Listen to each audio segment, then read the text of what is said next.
बताओ जी वापस कहाँ पे थे हम लोग? किनका डाउट चल रहा था? बताओ जो डाउट है फिर से, वो full and mock test time. 25 था। नहीं 25 था। अच्छा, तो coin is unbiased if the number of heads is less than 2 or more than 6। अच्छा, तो 8 बार टॉस किया, अगर नंबर ऑफ हेड 2 से कम या 6 से ज्यादा, मतलब 7 या 8 हो जाए या 1 हो जाए, है ना, या 0 1 हो जाए, okay, then the value of A will be, A क्या है? अच्छा,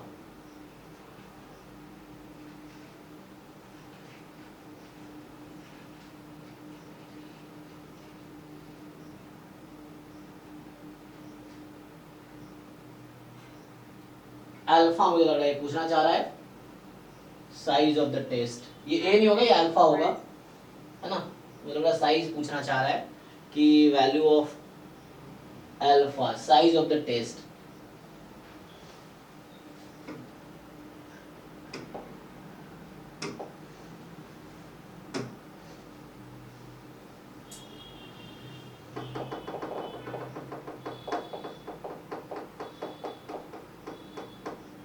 ठीक है, इसमें यही है कि एच नॉट में है क्वाइन अनबायस्ड है और एच वन में है क्वाइन बायस्ड है। अब reject H naught if x is less then 2 और x इज मोर देन 6। तो x लेस देन 2 है या x मोर देन 6 है। अब क्या पूछ रहा है कि so reject H naught if x is less than this, तो अल्फा पूछ रहा है, ये a की जगह ना ये अल्फा होगा, value of a will be, और इसके एक्सप्लेन करना चाहिए। तो मैं इसको करेक्ट करवा देता हूँ। सो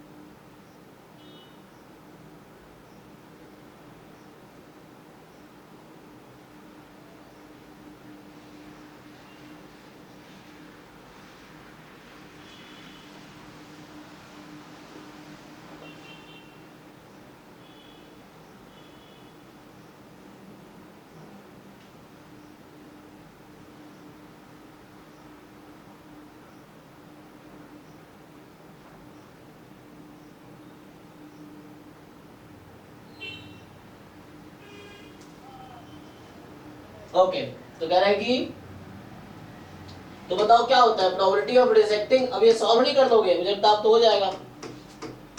व्हेन अनबायस्ड है मतलब प्रोबेबिलिटी हाफ है, मान लो, मतलब अनबायस्ड कॉइन है तो coin unbiased half of probability है। ठीक है, when H not is true.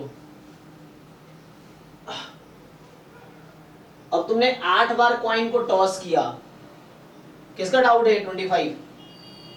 Yes sir, मेरा था। अब सॉल्व कर पाओगे आगे? सर यही था, यही प्रोसीजर सॉल्व किया था, आया नहीं है उसमें। अच्छा, तो यहाँ पे x क्या है? 18 बाई आ रहा है, 18 बाई 8 के पावर 2 के अच्छा, पावर 8। चेक कर लेते हैं। Yes, ठीक है, चेक कर लेते हैं, उसने इग्नोर किया है ना। सो नंबर ऑफ हेड्स ले लिया ना, तो एक सपोर्ट तो 0 से लेके 8 तक होगा, तो x का डिस्ट्रीब्यूशन एक्चुअली बाइनोमियल 8,1/2 हो जाएगा जब अनबायस्ड है ना। तो यहाँ से लेस देन 2 का मतलब क्या, 0 या 1, तो x की वैल्यू 0 1 और क्या क्या अलाउड है 7 8, ये पॉसिबल है। अब बाइनोमियल लगाना पड़ेगा, बाइनोमियल डिस्ट्रीब्यूशन। तो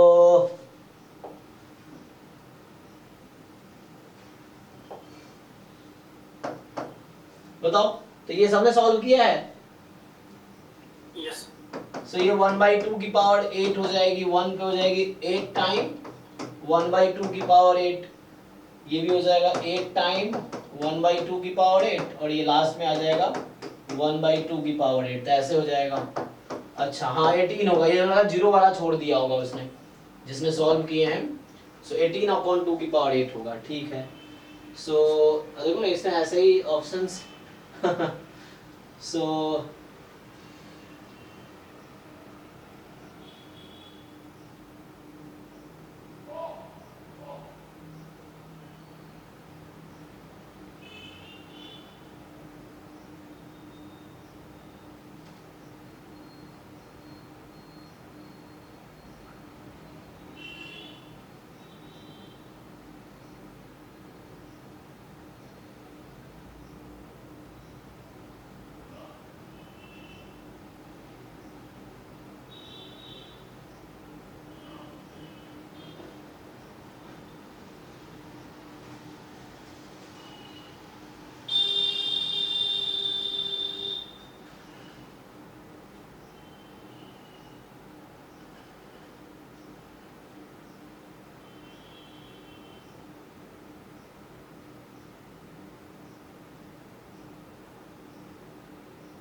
ठीक है, इसमें करेक्शन हो जाएगा। नेक्स्ट बताओ।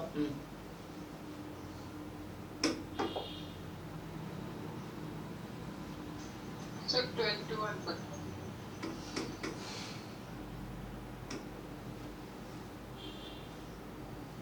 x1 x2 xn आया कि रैंडम वेरिएबल है, नॉर्मल μ1 से μ अननोन है और μ की वैल्यू 2 या 4 होगी। Then what will be the critical region for the test? So critical region for the test, तो सिंपल वर्सेस सिंपल में क्या होता है नॉर्मल में? अच्छा, तो यहाँ से और यहाँ से x बार ग्रेटर देन k आ रहा है क्रिटिकल रीजन। हाँ, k डिसाइड करो, k क्या होगा? z अल्फा दिया हुआ है सर। अरे तो x bar minus sigma by root n z alpha by 2 x bar plus sigma by root n z alpha by 2, ये क्या होता है? कॉन्फिडेंस इंटरवल कितना? 1 माइनस अल्फा लेंथ का ना। सो बताओ क्या लग रहा तुम्हें? x बार की वैल्यू कितनी है? तो अंडर h नॉट है ना, मीन 2 है एक्चुअली। सो हाँ, तो अल्फा साइज होने के लिए क्या होना चाहिए? अल्फा अगर साइज है टेस्ट का, तुम जो कह रहे हो कि ऐसा आ रहा है x bar more than k when mean is, है ना, ये है। तो इसको सिंपलीफाई करके बताओ, तुम k निकाल पाओगे? तो ये तो तुम क्यों डिसाइड नहीं कर पाते भाई? इसकी तो जरूरत नहीं, इसको छोड़ दो। मतलब मुझे ये बताओ, ये तो मैं समझाने के लिए बताया बस। अब बताओ इसमें k, अगर तुम्हें पता है कि x बार क्रिटिकल रीजन है, ये क्रिटिकल रीजन आपको पता चल गया, सो आगे क्या प्रॉब्लम आ रही है? क्यों नहीं निकाल पा रहे हो k की वैल्यू क्या है?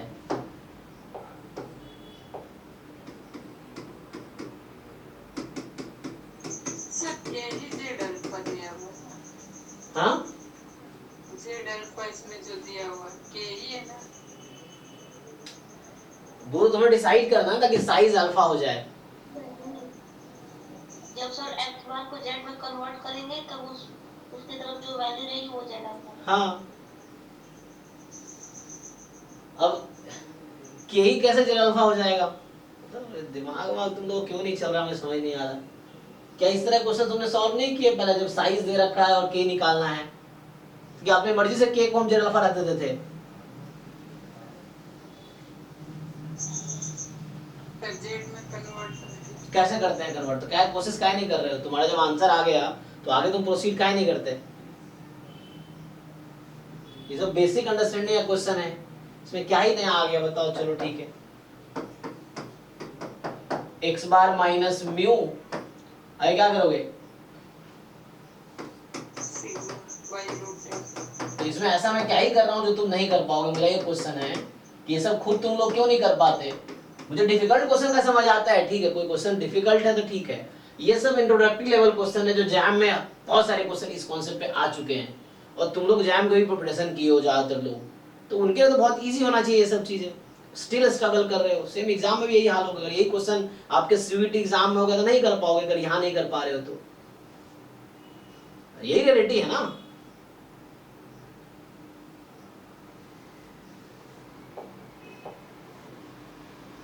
जब तुम यहाँ तक पहुंच गए, अब तुम्हें पता है अगर साइज अल्फा है तो हम कैसे फाइंड, इस तरह क्वेश्चन जहाँ बहुत सारे नहीं आए, यहाँ के निकालना होता था, साइज तो 90% है, इस तरह बहुत सारे क्वेश्चन वहां करते थे हम सॉल्व।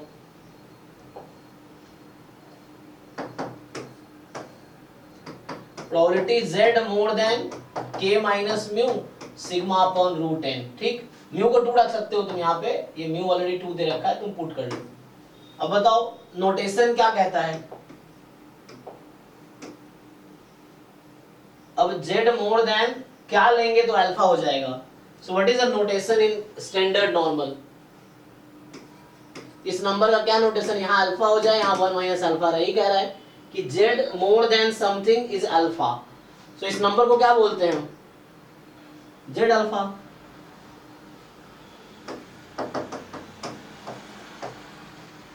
प्रॉब्लम है एग्जाम में ये सब क्वेश्चन आ रहा है तो मैं थोड़ी सॉल्व करने आऊंगा। अभी तक तुम्हें कॉन्फिडेंट हो जाना चाहिए तुम लोगों को कि इस तरह के बेसिक जो इंट्रोडक्टरी क्वेश्चंस हैं, एटलीस्ट जो डायरेक्ट डेफिनेशन बेस्ड है अल्फा पे, तो वो सब तो सॉल्व करना अभी तक सीख जाना चाहिए था। अब ये क्वांटिटीज के इक्वल है,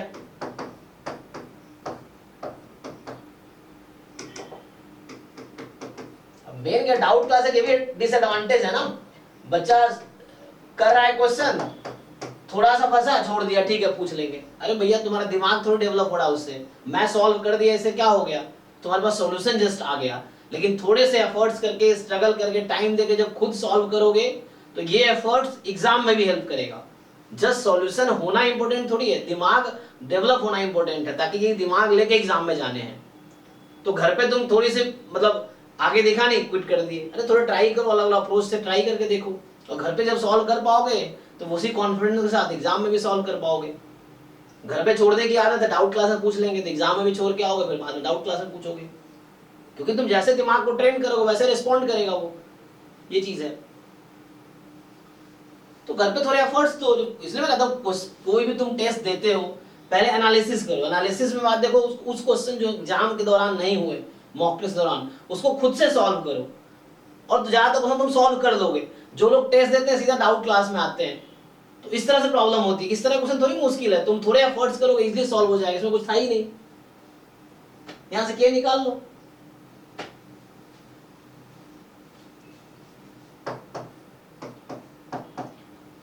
लेकिन सॉल्यूशन होना इंपॉर्टेंट नहीं है, तुम सॉल्व कर पाओ ये इंपॉर्टेंट है। सॉल्यूशन इकट्ठा करके नोटबुक ले थोड़ी एग्जाम में जाओगे तुम।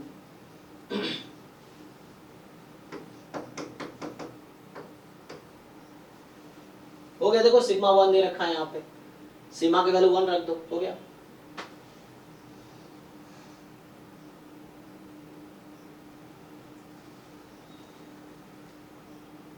बताओ नेक्स्ट। ऐसे भी तुमने वहां देखा होगा, हम लोग ये बताते हैं क्रिटिकल रीजन इस तरह का आता है, जो तुम कह रहे थे वो इसके लिए होता है ना। क्यों ठीक से याद नहीं, क्योंकि बहुत बार रिवाइज नहीं कर रहे हो। तो ये होता है, तुम कह रहे हो x बार मोर देन जेड अल्फा हो जाएगा, x बार मोर देन जेड अल्फा कैसे हो जाएगा, ये quantity more than Z alpha होगा।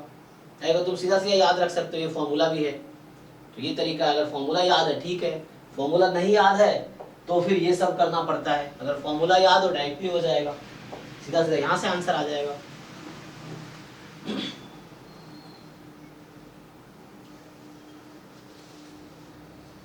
बताइए नेक्स्ट। हाँ 20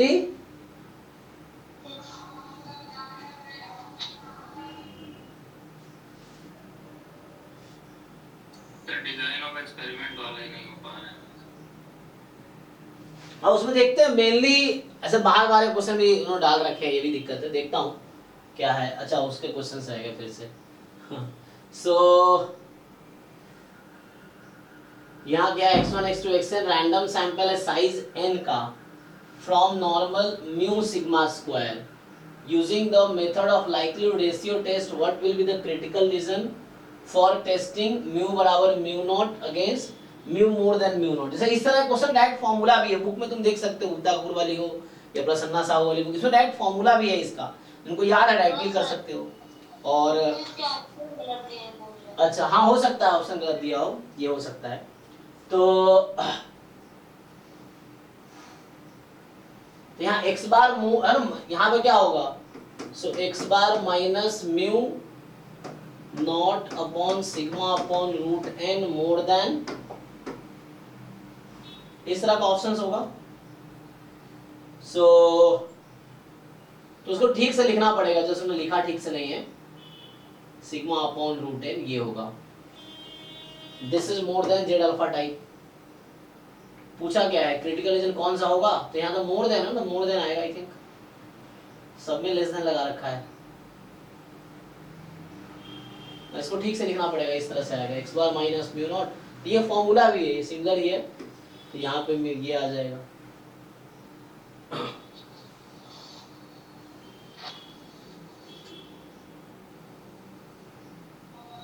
अगर सर जेड अल्फा की जगह माइनस जेड अल्फा रहता तो स्मॉलर देन वाला साइन लग जाता ना। अच्छा अगर माइनस है, ये हमने जेड अल्फा मोर देन लिया क्योंकि मोर देन है। अगर less than minus Z alpha, अच्छा तो माइनस जेड अल्फा है, क्योंकि अगर माइनस जेड अल्फा ज्यादा लोगे ना, तो जैसे यहाँ पे जेड अल्फा है और यहाँ पे माइनस जेड अल्फा है, तो जेड अल्फा का क्या मतलब हुआ कि इसके यहाँ अल्फा है इस इधर भी अल्फा है ना, इस बीच में 1 माइनस 2 अल्फा है। सो ये प्रॉपर्टी। अब इसके आगे की प्रॉपर्टी तो 1 माइनस अल्फा हो जाएगी, इसके पीछे की प्रॉपर्टी 1 माइनस अल्फा हो जाएगी, ये है। तो ये तो मोर देन जेड अल्फा या less than minus Z alpha work कर सकता है, अल्दाउ यहाँ वर्क करेगा नहीं। तो यहाँ कुछ नहीं, यहाँ मोर देन हो जाएगा। सो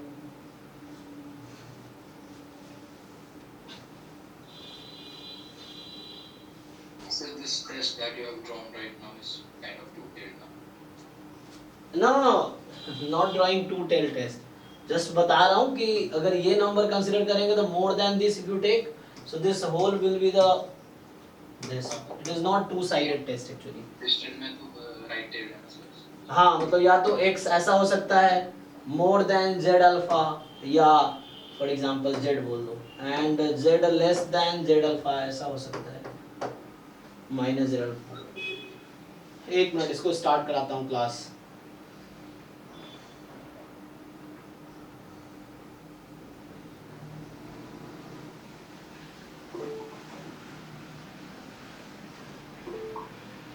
एक मिनट रुको।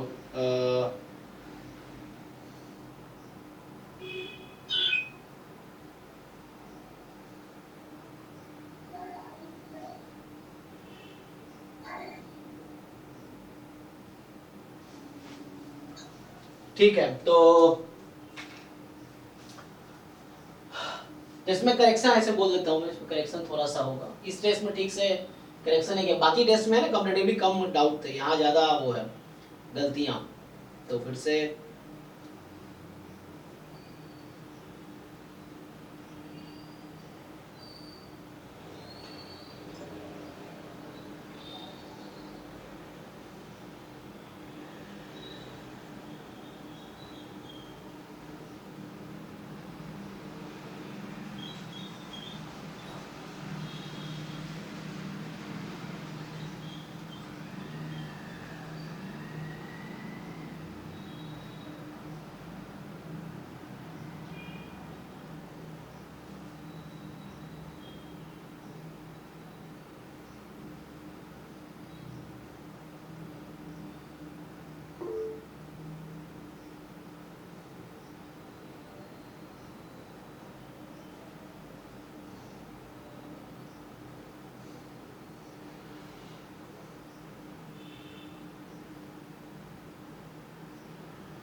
हाँ नेक्स्ट बताइए, नेक्स्ट क्या है?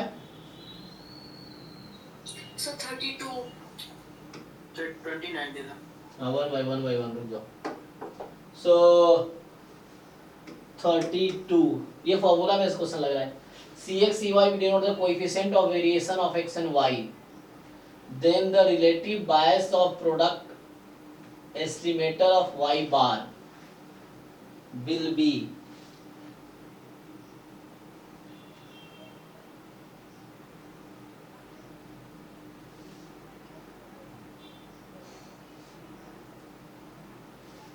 ये तो फॉर्मूला होगा ना, क्या फॉर्मूला आता है बताओ इसमें? ये डिस्क्रिप्टिव का है क्या? डिस्क्रिप्टिव स्टैटिस्टिक्स का बना रखा है इसमें। तो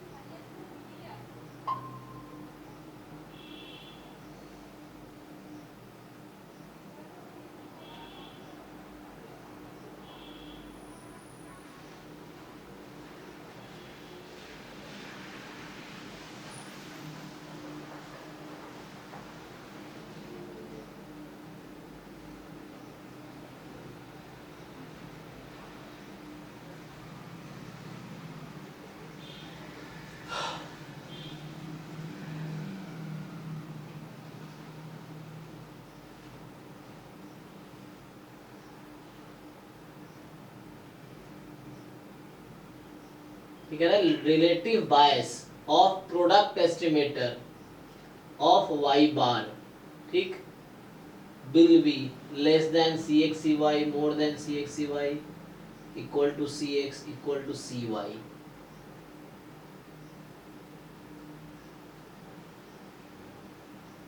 क्या आंसर होगा इसका? इसका देखना पड़ेगा, मुझे फॉर्मूला याद नहीं है अभी, इसका फॉर्मूला चेक करना पड़ेगा।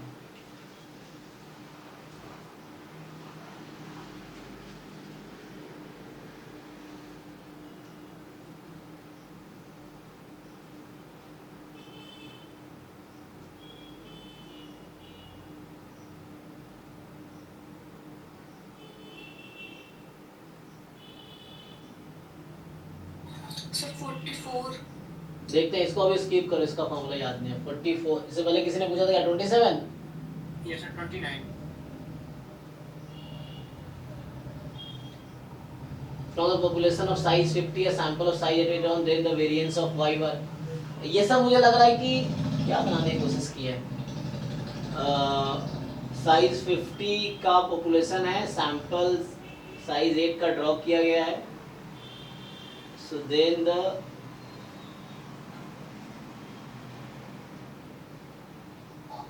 सर इसका डायरेक्ट फॉर्मूला होता है रेशियो ऑफ, अच्छा ये क्या पूछा है इसने, क्या ठीक से लिखा नहीं है बिल्कुल। Variance of Y bar upon, अच्छा वाई बार है S S R W, S R S W R and S R S W R, मतलब विदाउट रिप्लेसमेंट विथ रिप्लेसमेंट का डायरेक्ट फॉर्मूला होगा। क्या है फॉर्मूला इसका? विदाउट रिप्लेसमेंट का ये रेशियो है एक्चुअली, रेशियो ऑफ है ना। क्या आता है? 1 upon capital N minus 1 upon small n into s square, और सर उसका हो जाएगा capital N minus 1 upon capital N small n नीचे अपॉन into s square। इसका रेशियो लेना है, हाँ तो रेशियो लोगे तो डिवाइड कर दो इसको, तो एस स्क्वायर तो कैंसिल हो जाएगा, कैपिटल एन 50 है, स्मॉल एन 8 है, पुट कर दो इसमें। तो ये सब मुझे लगा ज्यादा डिस्क्रिप्टिव स्टैटिस्टिक्स या सैम्पलिंग का क्वेश्चन उठा लिया है, कई बार सैम्पलिंग उतना डिटेल में यहाँ पे आना हमारे एग्जाम में आना नहीं है, तो ये है।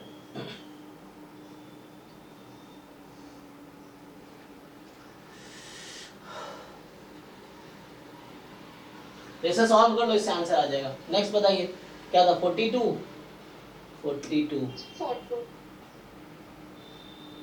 को अभी डिस्कस किया हमने क्लास में आज शुरू में। नेक्स्ट बताइए 40 को जैम में इतनी बार ये सब क्वेश्चन आ चुका है, पता नहीं फिर भी तुम लोगों को क्यों डाउट आता है, सॉल्व भी किया था हमने। डायरेक्ट फॉर्मूला है बर्नौली में यूएम यूवी का T/NT, फिर भी नहीं हो रहा है तुम लोगों से। 40 में क्या बोल रहा है कि इन अ 2Q factorial experiment how many mutually orthogonal contrast of treatment, ये सब नहीं आएगा सीयूईटी में, सब छोड़ दो, सब आउट ऑफ सिलेबस बना दिया। ये सब मेनली जो क्वेश्चंस आएंगे वो इंट्रोडक्टरी बेस्ड होगा, जो सिलेबस में लिखा हुआ है ना उसका डेफिनेशन और डायरेक्टली फॉर्मूला या थ्योरम या एनोवा टेबल बेस्ड होगा, ये सब नहीं पूछेगा आपसे।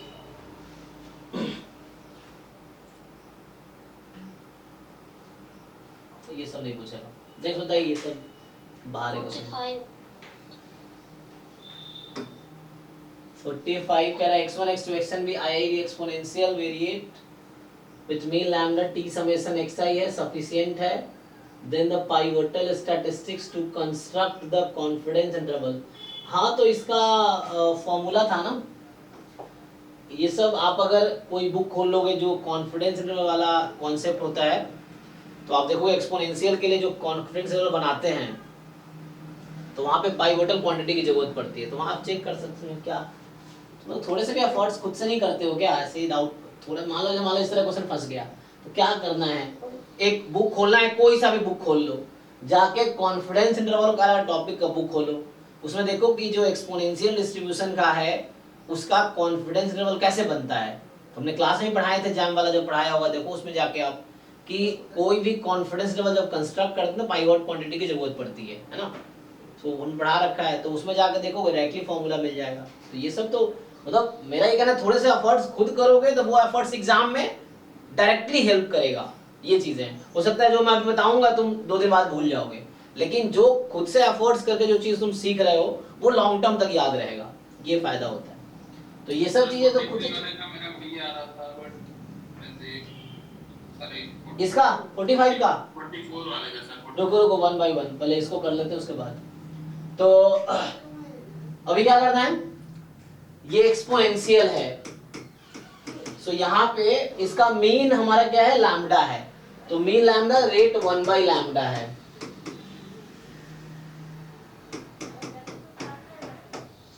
ठीक है, सो इसका जो पाइवट क्वांटिटी, अब तुम देख लो कोई भी बुक, प्रसन्ना साहू वाली बुक में मिल सकता, कोई भी, या मेरे लेक्चर तुम देख लो, जैम में 2 थीटा सॉल्यूशन xi आता है, वो पता है। 2 थीटा कब आता है, 2 लैम्डा सॉल्यूशन xi। इसमें क्या आएगा, इसमें अगर आपसे पूछा जाए कि x अपॉन लैम्डा का डिस्ट्रीब्यूशन कितना होगा। अच्छा, हम पाइवट क्वांटिटी में क्या करते थे, 2 टाइम लैम्डा समेशन xi, इसका क्या डिस्ट्रीब्यूशन होगा। टाइप 2 है। सर इसमें 2 अपॉन लैम्डा होगा। फॉलो करेगा। रुको CDF इसका क्या होगा,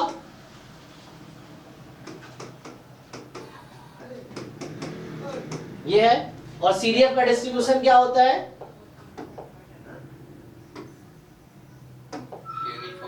यूनिफॉर्म 0 1। यूनिफॉर्म को फॉलो करता है।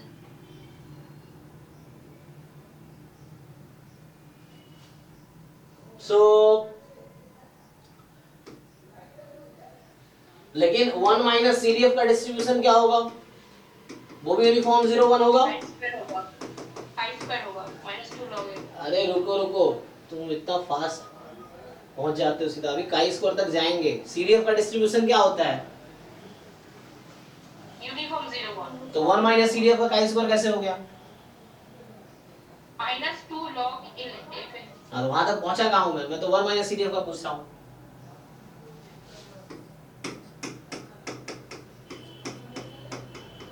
ठीक है, तो अब आप -2 लगाओ ना, तो यहां से पाइवट क्वांटिटी की बात हो रही है। सो ये जो है यूनिफॉर्म 0 1 है, अब -2 लॉग, इस पे लगाओ -2 लॉग e की power -x upon lambda, this has distribution what, chi square 2। सो अब इसमें सिंप्लीफाई करो तो कितना बन गया ये 2x अपॉन लैम्डा, या मैं अगर ये चीज बात करूं 2xi upon lambda is chi square 2, इस पे समेशन लगा देंगे तो क्या बनेगा, काई स्क्वायर 2n हो जाएगा ये। तो 2 समेशन xi अपॉन लैम्डा, इसको t लिखा है, काई स्क्वायर 2n। सो इसी क्वांटिटी को हम पाइवट कंसीडर करते हैं, ये जो है, सो q is 2t upon lambda, this is the pivotal quantity. आपको वीडियो देख लो जाके, जो कॉन्फिडेंस में जहां पढ़ाया मैंने जैम वाले बैच 1 या बैच 2 में। अब 2 थीटा समेशन xi कब होता है, यहाँ डिनोमिनेटर में लैम्डा क्यों आया, 2 लैम्डा t क्यों नहीं आया है, यहाँ पे मीन 1 अपॉन लैम्डा था ना। जी, तो वही तो समझना है ना आपको, आपने रट्टा मार रखा है 2 थीटा समेशन xi, तो आपको समझना ना किस सिचुएशन में वो होता है, किस सिचुएशन में ये होता है, तो मेन तो अंडरस्टैंडिंग है ना। सो यहाँ जो कि 1 by लैम्डा वाला PDF है, तो यहाँ 2t अपॉन लैम्डा पाइवट होगा। यहाँ अगर होता लैम्डा e की पावर माइनस लैम्डा x, दूसरा वाला PDF होता तो यहाँ आता 2 लैम्डा t। चलो, मेरा मेन कंसर्न क्या है, ये छोटी छोटी चीजें जो बहुत बेसिक्स हैं, पूरे जैम प्रिपरेशन करने के बाद, CUET का 1 महीने से प्रिपरेशन करने के बाद भी ये सब क्लियर नहीं है, ये मुझे थोड़ा बुरा लग रहा है ये सब चीजों का, कि अभी तक मतलब एग्जाम 5 दिन बचे हैं, सिर्फ ये सब बेसिक चीजें नहीं है, थोड़ा एडवांस चीजें नो प्रॉब्लम, इससे बहुत सारी चीजें मुझे भी नहीं आती, कोई प्रॉब्लम नहीं है, एटलीस्ट बेसिक चीजें तो आपको क्लियर हो, जो फंडामेंटल है, डेफिनेशन या जो क्वेश्चन जैम में फ्रीक्वेंटली किए हैं, वो सब तो अभी तक बहुत अच्छा हो जाना चाहिए था। ये क्या दिखाता है कि आप बहुत ज्यादा रिविजन नहीं कर रहे हो चीजों का, बहुत ज्यादा प्रैक्टिस नहीं कर रहे हो चीजों का, इसीलिए ऐसा हो रहा है ना। एक बार 46 देख लीजिए। अच्छा, 44 भी किसी का था शायद डाउट, देखो। सो कंसीडर द फॉलोइंग डिस्ट्रीब्यूशन, अच्छा 1 मिनट टाइम है ना, अरे टाइम निकल गया, बताया नहीं तुम लोगों ने, हाँ। So consider the Bernoulli distribution दे दिया। अब क्या पूछ रहा है, how many of above distribution possesses monotone like recessive property। देखो monotone like recessive property जो है एक्सपोनेंशियल फैमिली का मेंबर है, वो फॉलो करता है, लेकिन ये भी फिर से ये monotone like recessive property ये गेट के सिलेबस का पार्ट है, गेट नेट में जैम में नहीं है, सीयूईटी में भी नहीं है, ये सब बाहर के क्वेश्चन बना रखे हैं। सो कौन कौन सा डिस्ट्रीब्यूशन है जो एक्सपोनेंशियल फैमिली का मेंबर है, तो वो फॉलो करेगा आपका मोनोटोन लाइक रिलेसिव प्रॉपर्टी को, तो उससे आ जाएगा। 44 में क्या था कि इसका मैं भी याद आता। Then variance CRLV for the variance of the unbiased estimator of log theta, तो वो तो फॉर्मूला से पता चल जाएगा ना, g dash theta whole square upon, अच्छा मतलब बी ऑप्शन आपके आ रहा है थीटा स्क्वायर बाई 6। अच्छा ये देखना पड़ेगा, आई थीटा ये था ना, सो यही है CRLV। अब ये निकाल के देखो, बाकी किसी और ने कैलकुलेट किए हैं तो बताओ, अगर कैलकुलेट किया हो सर तो। सही आ रहा है, आंसर सही है। डी आ रहा है ना, अब देखो भाई तुम्हारा कैलकुलेशन मिस्टेक होगा फिर, ठीक है। इसको इसको एक बार चेक करो। चलिए ठीक है, तो अभी तो एक क्लास और डिस्कस करें इसको, क्योंकि आज तो पूरा हुआ नहीं, बहुत सारे रह गए होंगे, तो कल भी इसी को क्या डेट है आज, 15 तारीख है, तो ये क्या है 5 दिन के 7 दिन है अप्रॉक्स, है ना, एक सप्ताह है। सो ठीक है, एक सप्ताह में अभी हम लोग कहाँ तक पहुंचे, 10 तक पहुंचे हैं, ठीक है हो जाएगा। बाकी तुम सारे टेस्ट कंप्लीट करो, डाउट कलेक्ट करो, अगर ये 6 to 8 में नहीं होता है तो आप रात को 10 से 11 में डाउट क्लास होती है, उसमें भी ज्वाइन करके आप डाउट डिस्कस कर सकते हो, ठीक है ये है। लेकिन थोड़े से एफर्ट्स पहले खुद से करो, जो अपने लेवल पे सॉल्व कर सकते हो तो वो मुझसे मत पूछो, क्योंकि जो बेसिक चीजें जो एक बार किताब खोल के आप देख सकते हो क्या सही है क्या गलत है, तो खुद से सीख लोगे ना, या थोड़े से ऑनलाइन सर्च कर लो। तो ज्यादातर प्रॉब्लम जो बहुत आसान सा है उसको ऑनलाइन एक बार गूगल पर एग्जैक्ट क्वेश्चन टाइप कर दो, उसको तुम्हें सॉल्यूशन मिल जाएगा। मेन पर्पस है सीखना, चाहे तुम मुझसे सीखो, बुक से सीखो, वो समाओ, क्योंकि जो सीखोगे वही एग्जाम में काम आएगा। सॉल्यूशन कलेक्ट करना इज नॉट द पर्पस कि सर सॉल्यूशन लिख देंगे, मैं लिख लूंगा, फिर नोटबुक लेके एग्जाम में जाऊंगे, छाप के आ जाऊंगे, ऐसा तो होना नहीं है। या अगर कोई लड़का है तो चलो, है ना, तो इस से कुछ होना नहीं है, चीजें दिमाग में सही से फिट होनी चाहिए। अब कहीं से फिट करो, किताब में पढ़ के फिट करो, यूट्यूब पे देख के फिट करो, गूगल करके फिट करो, या मैं जो करा रहा हूँ उससे दिमाग में फिट करो। मेन दिमाग में चीजें सही फिट होनी चाहिए और एग्जाम में सही से अप्लाई करना चाहिए, तब जाके मार्क्स आएंगे। चलिए ठीक है, तो अभी स्टॉप करते हैं, कल भी इसको कंटिन्यू करते हैं। So full length mock test 10 सब लोग अटेम्प्ट करो, और जो भी कुछ एरर्स दिख रहा है ना उसका एक बार फोटो लगे मैम को भेज दो, ज्योति मैम वो करेक्ट कर देंगी। तो आज शाम को जो भी गलतियां अगर आप करेक्ट हो जाए तो कल वो क्लास में नहीं आएगा। तो आपको जैसे जब भी आप टेस्ट देते हो आप लोग, अगर आपको कहीं एरर दिखता है तो ज्योति मैम का नंबर उसमें है ना डिस्क्रिप्शन में, नंबर फुल पैकेज वाला ग्रुप में, उसमें या ग्रुप में भी है, वो पोस्ट करती रहती है ना टेस्ट, तो उसको बता दो कि ये क्वेश्चन मिस्टेक है, ये आंसर को करेक्ट कर देंगे, ठीक है। चलो अभी के लिए स्टॉप करते हैं, कल 6:30 to 8 या 6 to 8 अगर हुआ तो हम लोग इसी को कंटिन्यू करेंगे, फुल लेंथ मॉक टेस्ट 10 को ही। Thank you. CUT वाले लोग लीव कर दो मीटिंग, है ना।